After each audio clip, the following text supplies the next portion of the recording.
ઘણા સમય પહેલાની વાત છે. બે હરણ ઘાસ ચરતા ચરતા એકબીજા સાથે વાત કરતા હતા. આ શેરસિંહ વિશે તે સાંભળ્યું અને તેને તો ભૂલી જ ના શકાય. ના ભૂલી શકાય એવું તેણે કયું મહાન કામ કર્યું? અરે આમ તેમ શિકાર કરવાનો પ્રયત્ન કરે અને પછી અપમાનિત થઈને જતો રહે છે.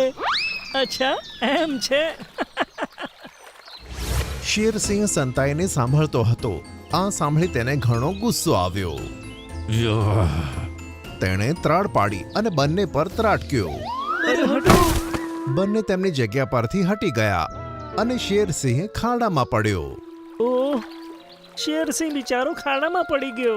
સોરી શેરસિંહ, તું ખોટું ના માનતો. એવું કરીએ અમે ફરીથી બેસી જઈએ અને પછી તું અમને બંનેને જકડી લેજે. હા, અને અમારી બોટી ચાવી જજે. આમ કહી બંને ખડખડાટ હસી પડ્યા. શેરસિંહ ખૂબ જ ચીડાઈ ગયો અને બંને ત્યાંથી ભાગી ગયા. ઘણી મહેનત પછી શેરસિંહ ખાડાની બહાર નીકળ્યો.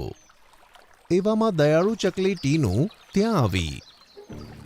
શેરસિંહ, તારા ચહેરા પર ઉદાસ ભાવ કેમ દેખાઈ રહ્યો છે?